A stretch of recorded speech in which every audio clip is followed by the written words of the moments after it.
pop.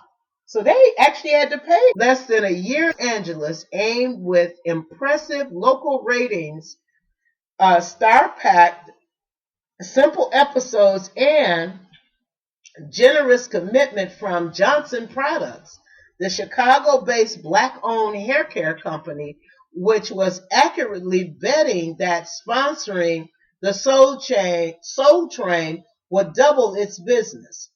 That summer, a production began in LA. Cornelius would fly out on Friday, shoot 4 episodes over the weekend, and return to Chicago in time to host Monday's show. On the morning of Saturday, October 2nd, 1971, Soul Train debuted in a weekly syndicated form. So the new show was in color. Perhaps the most striking difference between it and the local version was the dancing. Though Chicago teens were adept a new dance like Errol Flynn, the cowboy, and the spank, their foundations was always the cool, laid-back style now known as stepping. The LA teens favored a more dramatic style, pontificating bored staccato movements, and were more sophisticated about playing to the camera. The moving, grooving sea of youth faming stars like the Jackson 5, Gladys Knight, Joe Tex made for terrific music television. Many members of LA Train Gang included Rosie Perez, Jody Watley, paralleled the exposure into professional careers, and in the 80s into a prominent role in a video. Cheryl's song memorably flipped her butt-length locks around a super freak and received a dramatic kiss at the beginning of Beat It.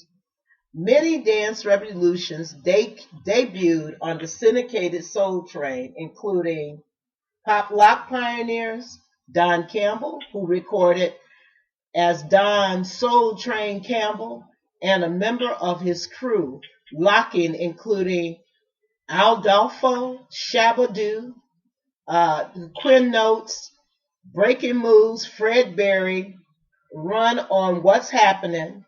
The influence of these dancers made its way back to the campus of WCIU studios on Jackson, and soon the smooth stepping and infuriated by a crew of dancers specializing in different styles.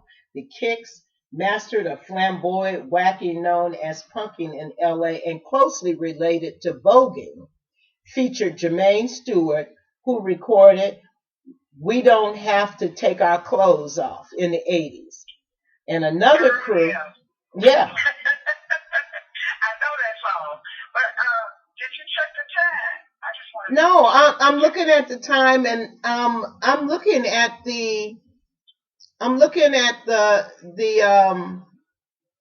the board, and on one side, check this out. On one side, it's saying 51 minutes and 45 seconds. On the other side, it's saying 41 minutes and 11 or 9 seconds. But here's the problem. This board has been stopping and starting. We've been dealing with technical difficulties throughout this whole show. And because we're dealing with technical difficulties, the show it's not flowing as normal. So I guess they're giving us more time because we still got time on it. That's why I kept reading. You thought I would have stopped by now. I just wanted to make sure you didn't get caught up. No, no, I wasn't caught up. That's what it's doing. I don't know what the heck is going on myself, but I sure appreciate you. I really do. Yeah, we're still on the air, and you're listening to the Jamaica Funk Show on Black History Wednesday with KT and Joe.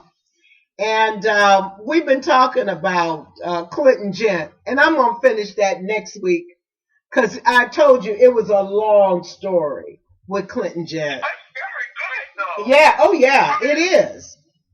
He deserves to have his own time. Yeah, he does. He deserved to have his own time, and guess what? I'm going to give it to him. Go ahead with your bad show. All right, now. So, girl, what's been going on? Because it seems like we got time here because it's still recording. Well, cool, because I really wanted to talk about two things. One in particular is the Obama market that's going to show up at the round. Did you hear about that in Chicago? You hear about what? The Obama Fresh Market, where they're going to they're going to have a fresh market over where they're about to open. I guess it'll be when they finish building the library. There's also going to be a fresh market. Oh, cool. Yeah, I thought so too.